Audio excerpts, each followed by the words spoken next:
Nigeria's main opposition, the People's Democratic Party, has conducted its presidential primary election, with former Vice President Atiku Abubakar emerging victorious again after defeating his closest opponents, Nyesom Wike and Bukola Saraki. Now, Atiku's emergence has resulted in mixed reactions within the party and among Nigerians. How are the defeated presidential aspirants taking the developments and, of course, the new reality? What are the deals, the betrayals and other last-minute horse trading that led to Atiku's emergence, and how is he wooing his opponents to support his candidacy? Who will Atiku choose as his running mate? We will be speaking to one of those persons who played a key role during the campaigns of these presidential aspirants, including Senator Bala Mohammed. Now, also, the foremost socio-political group in the southeast, Ohaneze Ndigbo, has bemoaned Atiku Abubakar's emergence as the party's presidential candidate, saying that the PDP is now fully a northern party, with its presidential candidate, national chairman, and board of trustees chairman, all from the north. Will the candidate make up for this by choosing a running mate from the southeast again, like he did in 2019? We will analyze the intrigues with an analyst. I'm Somna Sambo, and this is the Arise interview.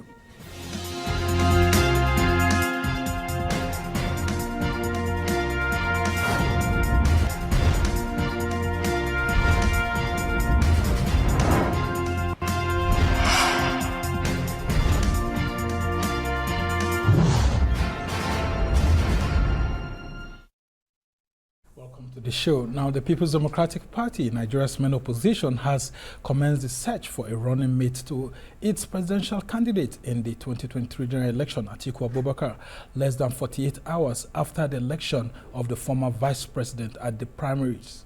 Now, Atiku has also been paying visits to other presidential aspirants that he defeated on Saturday. Now, he first visited Aminu Tambuwal, and he has also visited his main challenger, Nyesom Wike. Now, according to reports, top members from the South-South and Southeast regions of the country are topping the list of prospective running mates being considered by both the PDP and the candidates, with the likelihood of a state governor emerging as a running mate. Now, among those being considered are Delta State Governor Ifeanyi Okowa and his Akwa Ibom State counterpart, Udom Emmanuel, who came fifth with 38 votes in the presidential primary election. Now, also on the list are Edo State Governor Godwin Obaseki and the former President of the Senate, Anyim Pius Anyim. Now, the PDP, like other political parties, has the June 17 deadline set by the Independent National Electoral Commission to meet up for the submission of the name of its running mate. Well, now, for more on this, I'm being joined by a political strategist, and of course, he was also the spokesman of the Bala Mohammed campaign organization, but he was in the midst of all of these intrigues that happened and played out, and is a very senior party strategist in the country. Professor Udenta Udenta now joins us. We have been having a series with you because, I mean, you understand how political parties work, having been a former secretary of a national party in the country, and you are a strategist, a social commentator, and someone who was in the midst of all of these intrigues that played out on Saturday. And we want to start by asking, how's your principal taking his defeat? I mean, Senator Bala Mohammed scored 20 votes, and there are 20 local governments in Bauchi State. Does it mean that only those from Bauchi that voted for him? Oh, we tell Sambo, it's a pleasure to be with you again today. It's been quite some robust exchanges in the past, and I'm sure going forward in the future. One is that the political climate is in top season. That means everybody's engaged. In the next 1 week or so, APC will respond to the PDP by having, their own presidential primaries and have the candidate that will square out against the PDP candidate, Atiku Abubakar, and possibly the candidate from other political parties, for us to have a robust conversation. Yeah, we just heard that Peter Obi has emerged as the candidate of the Labour Party. And I'm sure a few others will emerge from somewhere in other parties too. As for Senator Bala Mohammed, he's full of equanimity of soul and mind. He traversed the country, selling his vision of governance, the Nigeria First agenda. And every stop, you hear him say, I'm a thoroughbred party man. I'm a creature of the political party called PDP, and I'm a Democrat, a principled one at that. I will work extra hard to win, but if I fail to win, to make it to the finishing line, I will back with robust energy and proud commitment whoever is the candidate of the party. That is a statement of principle and logic. That means he has accepted the outcome with good faith and good cheer. And here we do everything humanly possible to support the candidate of the party and support the party itself. As for the question he posed, who we know, in a secret ballot exercise, you will never learn what happened, who voted for who. The processes were, of course, complicated. The landscape was chaotic up to a point because initially had a slate of 4,000 aspiring delegates to choose from, making the field a large field of contestation in terms of those that appeal to. Suddenly, 2-3 days to the primary election, it shrunk down to only 811, including the special delegates, now to 774, and ultimately 767, as the case may be, that put themselves out there. In that complicated scenario, when a campaign designs a strategy of engagement, communication, and messaging, which he's very brilliant and good at, there could be a few lapses in other areas of the campaign that could result in results you didn't expect. Every campaign, as I'm talking, including the winning campaign, is engaged in robust conversation internally. That means some review process going on, what happened, what went wrong, what did he do right or wrong, and so on, and even overall review and post-mortem on the processes that led to the outcome. Was equally democratic? Were there lapses in organizational method and modalities adopted by the party? What are the lessons to be learned going forward? But for Bala Mohammed, he's comfortable with himself. Yeah, we haven't seen him congratulating Atiku Abubakar. Oh, he did. He did. Okay. Oh, fully. Let me take it from your mouth. He did. Okay. Right on the ground. Right on the ground there. Okay. Yes. And then eventually we haven't seen Atiku Abubakar also visiting him like he's visiting Wiki. And, I can place that in context. First and foremost, he congratulated him in person, right there, and followed with a tweet that has gone viral all over the place. And as I said, I am a Democrat. I'm principled in my political stance. If I don't win, I will back whoever the party, whether it's Atiku, whether it's Wiki, whether it's Ubi, whether it's Anyim, or whoever. That has happened. That simply means he is prepared to work with the winner of this primary election, with the establishment of the party. As for visiting, if you recall, there was an issue in year one local government, a sad incident of some looting and burnings and so on, and he needed to be here for the primary election he was part of, but his heart and mind was in Bauchi. The moment this exercise was over, he had to fly back to Bauchi in order to help the security agencies and local community engagement process to stem that situation. I think he's calm now, and I'm sure in the next couple of days or thereabout, he will still attend to situations in Bauchi, get back to Abuja, and the conversation with Atiku will commence. Okay. Now, the reason why I brought you here again is for us to conclude the review exercise that we started earlier on, talking about the PDP, the aspirants, and of course, we already know your bias, Bala Mohammed and all of that. But let's talk about the intrigues that played out. The last minute horse trading. Bala Mohammed comes from the northeast. We also have Mohammed Hayatuddin coming from the northeast, and then Bukola Saraki coming from the north central, and then, it goes on like that. But there was this meeting of northern elders that was held, and we heard that your principal was asked to step down. But he refused to step down. He went straight into the primaries, but we could see Mohammed Hayatuddin stepping down the morning after that meeting. Bukola Saraki also refused to step down. Tell us more about some of these intrigues and why it looks like your principal wouldn't want to step down for an Atiku, having seen that the elders are saying that, look, you're coming from the northeast, allow Atiku to go so that the northeast will have a better chance of having a candidate. Let me nuance the conversation. You're a deeply experienced journalist, an advocate for the people. But all you've said lie at the realm of speculation.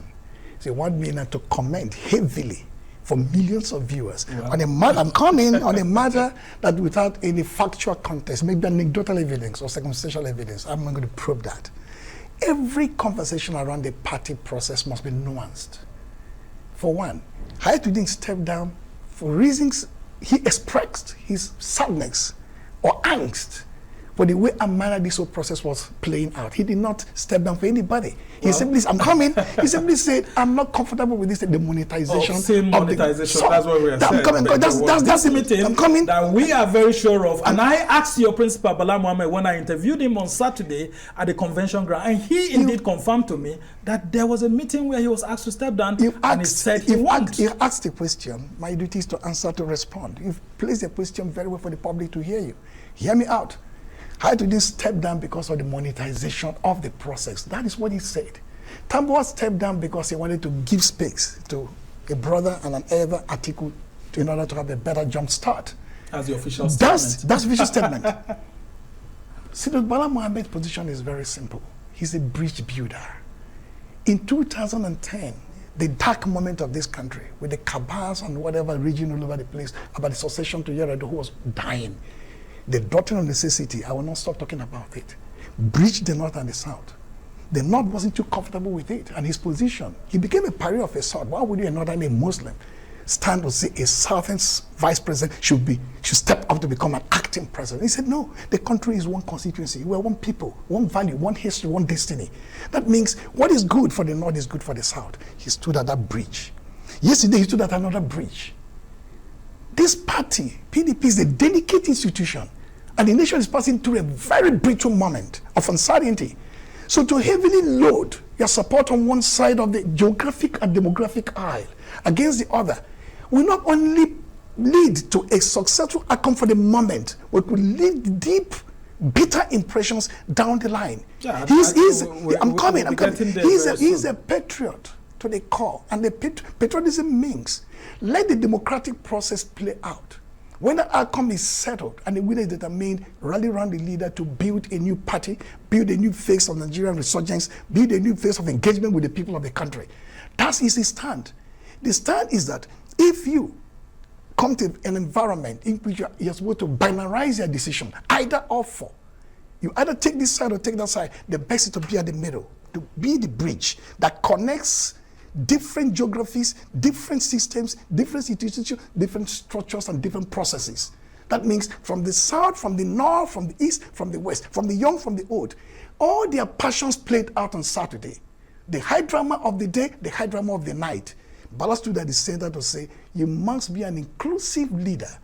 And we can take some heat from both sides to say, you shouldn't have done this, you should have done this. At the end, history will record him correctly and be fair to him. Okay, the People's Democratic Party has eventually held its primaries and Atiku has emerged. Do you think that he's a stronger candidate that can withstand whoever the APC will be presenting? And how soon do we hope to see other presidential aspirants, co-contestants with him, rallying around him to present a united PDP? Let me start from the second process. It's already happening. In your intro, you pointed it out. He has reached out as he ought to. The winner, the victor, reaches out to the vanquished. He must heal the wounds of the time or bind the wounds of division in the party first before he can bind the wounds of division in the country. By reaching out to Wike, by reaching out to Tambuwal, I'm sure when my principal comes in Abuja and reaching out to him and others, not just the contestants, that's the primary constituency, all of you are contestants, are primary aspirants, other leaders of the party across the country. In the southeast, among the Igbo people, there's a lot of rumble going on, so a lot of work needs to be done. He has started that admirably well. The second part of the first part of the question is, this is one of the strongest fields of the PDP contest. I know what the field was in 2018. There was Atiku who won. There was Tambuwal who lost. There was Bukola Saraki who ran but lost. This 2022, 2023, you have the same Atiku as fixture there.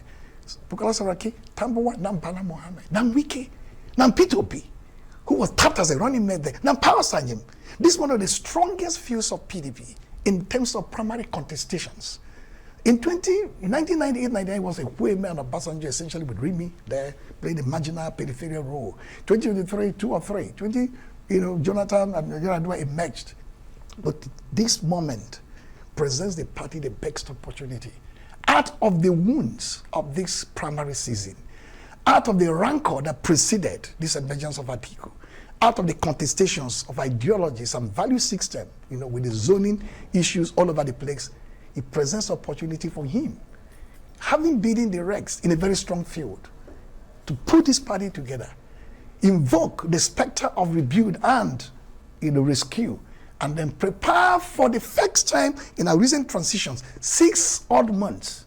Not 2 weeks, not 4 weeks. Unlike before. Unlike before. It's a long stretch. A long stretch now for you to design a strategy, hone in your messaging, build infrastructure of your campaign, not only your own primary campaign, but the campaign of all the contestants must be built together in a holistic form. If you want to go through the route of inclusivity, that will give you opportunity to now be broad based in your thinking and reasoning, and then possibly hope for the best in terms of the contestation coming ahead. Yeah, before we go to the issue of his running mates, when you see Yocha Ayu as a party's national chairman visiting Tambuwal and saying that Tambuwal was the hero of the night, I mean, a lot of Nigerians have been misinterpreting it and saying, why would the national chairman of the party be doing this? I mean, it's too early for him. It doesn't look like there was a predetermined agenda. Many things happen in the passion of the moment. And the passion of the moment doesn't lie in minutes or seconds or milliseconds. It will happen in hours and hours and so on. I'm sure the chairman of the party, I won't speak for him, and his NWC, was a man under pressure and ran the system under pressure, which means to deliver a successful convention. That's the primary focus. Secondly, to believe a convention that is coherent, was coherent in nature and coordinated and well organized. And then the final is that the bitterness that we trail it should be grossly reduced. So in spite of the controversial nature of the decision of Tambuwal and equally the controversial comment of the chairman, I'm sure that passion is that we have come out of this, not a broken party. We'll come out not a solid divided party. There's time to heal wounds, like I say, bind the wounds of division. Among those who have felt bad about the outcome, on the one hand in terms of the southern zoning warriors, and secondly those who have felt that excessive interplay of political forces and passions in terms of stepping down, in terms of the chairman making such comments there, we come and go, and the party will find its bearing. Yeah, the party supremacy is key. Yeah, if you believe the supremacy of the party, which means you must always forgive the party and its leadership, whatever infraction they may have caused somewhere down the line. Okay, and the PDP has actually scored very well. A lot of people are saying that the process was good. I mean, it was well organized and all of that, apart from the inducements that we saw, and then the monetization, obscene monetization. Where did you see that? Well, as a senior journalist. Well, the thing is that Udenta, you can't tell me that it didn't happen. We were journalists, we were at the venue before the convention. We saw what was going on, but it's left for the anti-graft agencies to do what's needful. Let me comment quickly. Let me quickly comment about that. I will not go into dignify comments about inducement with any modicum of commentary, but I can say in principle, a bourgeois political process, brings in the interplay of variables, of logistics, travels, everything they can talk about. Do you know what it takes for even delegates to leave the comfort of their zone, fly in a very expensive, Nigerian commercial flight system, grant accommodation and stuff like that, etc. And again, have the passion and commitment for this. Some delegates were even in town for 2, 3, 4 days and so on. But that's not the way to talk about. That's not the way, Nigerians interpret political outcomes. A bourgeois democratic exercise or a liberal democratic system, the way we practice, is different from a puristic political order. Anybody who expects Nigerian politics to be drained completely of monetization processes is wasting time, because at the end of the day, the lifeblood of political campaigns is resources. That's why in the US, billions of dollars are spent because they really need to get to the people, explain yourself very well, hone your messages there, convince them with passion and belief, and at the end of the day, you hope to win. Well, but the people decide. The major reason why I was saying that is that some analysts are saying that the PDP has set a very tough agenda for the All Progressives Congress, saying that the processes must be followed, every process set in place. Because we are surprised as journalists that the All Progressives Congress is yet to set up a National Convention Committee. It's been difficult for them to screen their presidential aspirants, though we hear it's ongoing at the moment in Abuja. But it's been difficult. But here we have an opposition party trying to set an agenda for the ruling party, and it looks like the ruling party is actually not doing things easily. I will not. But before, it's not for you to actually comment. I have to comment on that. My comment is a quick one. Okay, very quick. I don't speak for the party. Yes. For PDP. But let me sound a note of warning. When INEC took that decision of postponing, because parties, I agree the parties asked for that, But when parties ask for something, you give a reasonable time to respond. And you watch the landscape. INEC is not living in Mars. The chairman and this national commissioner, they live on Earth in this country. They know that PDP has already slated its convention, and thousands of delegates, or at least hundreds of them with thousands of party leaders and stakeholders and stalwarts have already flooded town, taking hotel rooms in their thousands. And then it's suddenly announced, maybe for the benefit of the APC, possibly to say you've extended for 6 days, and the APC quickly postponed its own primary season till 6th, 7th, and 8th of June. That is unsavory. That's almost immoral. There may not be any law, there may be no law broken because you can hide under the argument that the parties requested for it. But then you should have applied the logic of that request early enough when PDP was going to have opportunity to postpone. So are you giving undue advantage to the ruling party, an incumbent party, that appointed the chairman, appointed the national commissioners, doing their bidding? But as I said, I don't speak for the party, because if I speak for the party, this matter will now be swept under the carpet. So next time served good warning. You must be open, transparent, and above board as an arbiter. It's very important for democracy and its health. Very interesting. So, and now the race for the vice presidential candidate of the PDP is on. The party is helping the candidate to look for a very good running mate. And we hear some of the governors from the southeast, from the south are being considered, but none from the southwest. So let's start the conversations. I don't know. Well, what do you think is the best way for the party to handle these grievances that especially the southern party is having? And how do you think this process can be delivered without another set of rancor again? First and foremost, the Nigerian geography has been structurally binarized in terms of the north and south. It's a neat division in terms of geography, not in terms of fault lines or in terms of primordial loyalty, sentiments, and values.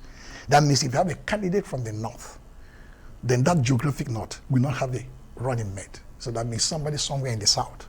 If not, maybe Atiku would have been considering Bala Mohammed. Absolutely, possibly. Who knows? So somebody from Tambuwal. Somebody from the south has to be the running mate.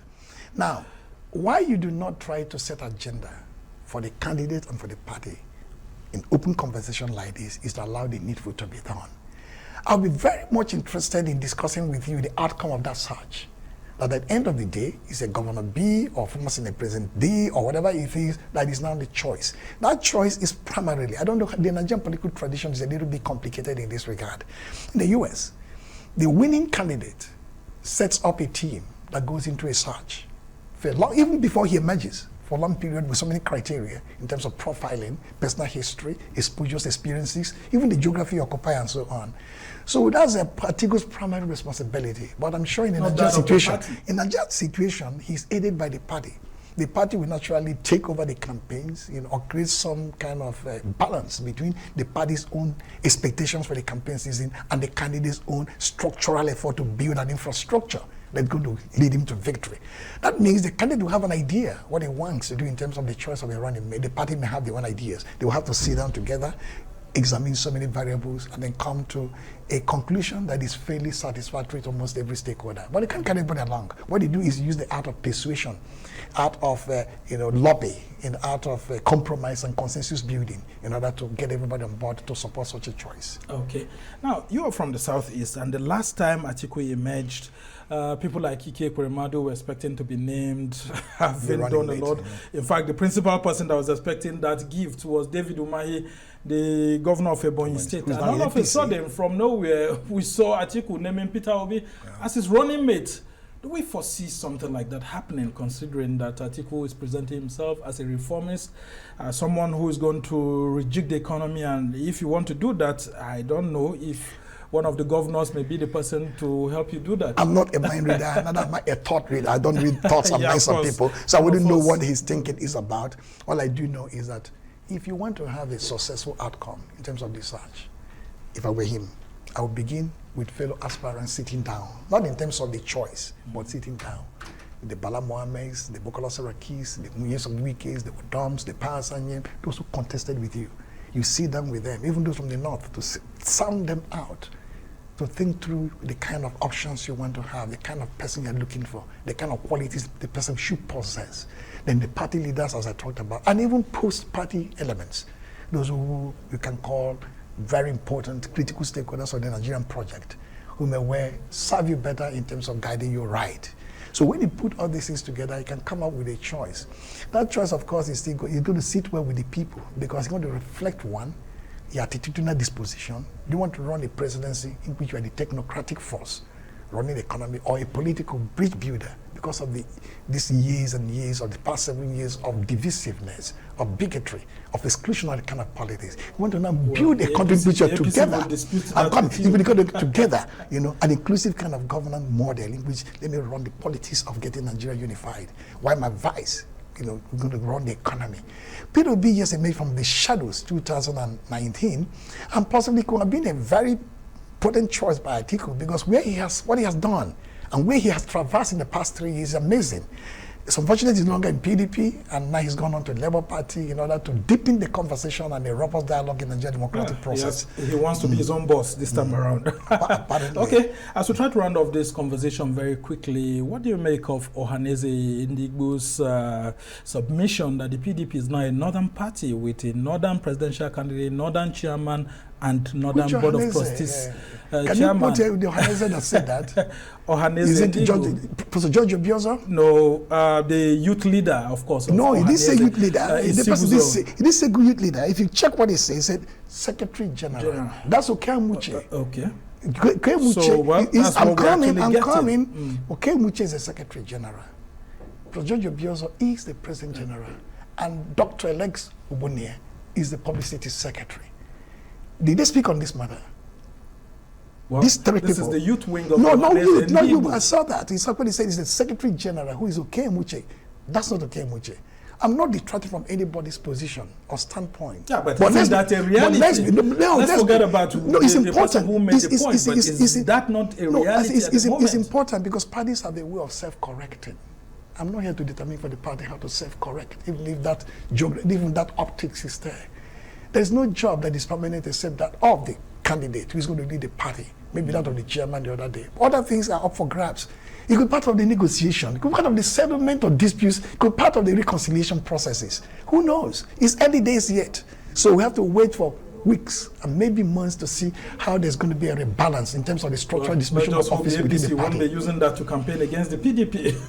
Yes, too. So as we try to round off this conversation, I want to ask just quickly before we go, what next for Bala Mohammed? Because I asked him on Saturday, is it true you purchased the governorship form? He said, well, it's just there, but even if it does, what's wrong with that and all of that? The stakeholders. I really want to find out what's next for him. The stakeholders. Since we already have a governorship candidate. What is next for him is that Bala Mohammed has reintroduced himself to the Nigerian people with passion and pride. He ran a dignified campaign with his Nigeria Fixed agenda resonating across board. He's visited 32 states. He only didn't visit the state of fellow aspirants as they agreed. Sokoto, Rivers, Kwara, and so on and so forth. So he's well known, far more now than before. He's actually shared his ideas and gotten massive responses. I wish maybe the list were 4,000 delegates as originally slated. Outcome could have been different. So he has a lot of work to do, building passion, building institution, even at the center here, even when he's not a candidate. But don't forget that he has unfinished business for the next 1 year in Bauchi, and all the records point to, for me, if I'm to advise, I said, if you did what Tambuwa did in 2018, and what Rochas did in 2014, as party we love you to do. Rochas was the first-time governor, and the party said, go pick a form, because if you don't, the party will lose him more. Tambuwa contested against Atiku. In Port Harcourt, have you forgotten Sambo? No, and ended up being a second-time governor. I say, Excellency, did you get this form? If you didn't, you should get one. That's my advice to you as acting DG of your campaign, as the spokesman of the campaign, because you need to protect Bauchi State. Wow. I heard that the stakeholders in Bauchi State are doing everything possible for him to do the needful to come and take that slot. He's still hesitant. My talk is that he should overcome that hesitation. And if indeed they pick that form, he should go for it. I'm sure the person who is there, the SSG, who is a noble man, a principled leader, a technocrat, may do the needful down the line. We actually hear that he's a placeholder for Governor Bala. I don't have a placeholder. I'm saying he's the candidate, but I know as a principled man, as a leader, so as a technocrat, he will do the needful. What you already said. But very quickly, did Bala Mohammed misread the political temperature in the PDP by putting himself out? No, he didn't. As as an aspirant. No, he didn't. Maybe he thought so much of himself. No, he didn't whatsoever. But only for him to discover that he got 20 votes. No, he didn't. What happened in a political conversation of this nature? Because processes are conversations. Conversations are conversations. Dialogue. When he see that, he said, I have done very well in the message I have sent across, the robustness of the energy I brought to bear, and my passion. Am I being a prosperous Democrat? Everybody has sung his song. If I don't win, I will support everyone else. That is his mantra. That means he did not misread it. It sounds like he's still preparing for 2027 with the way you're going. Yeah, so I won't be surprised. Are you not looking into it? I'll be surprised. Are you looking into the you're not prison? sounding like someone who has been defeated on the political field. You're still so optimistic. Why would somebody sound defeated when you have a passion for a country? You're a patriot. Okay, well, that's the most important thing. thing. Thank you so much, Prof Udenta Udenta. He's a strategist, former party leader, and who knows the intrigues that goes on within some of these campaigns and all of that.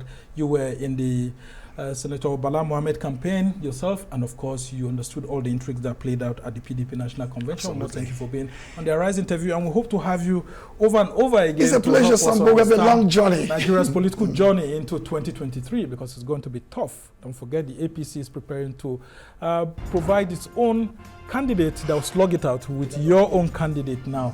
Thank you so much for joining us.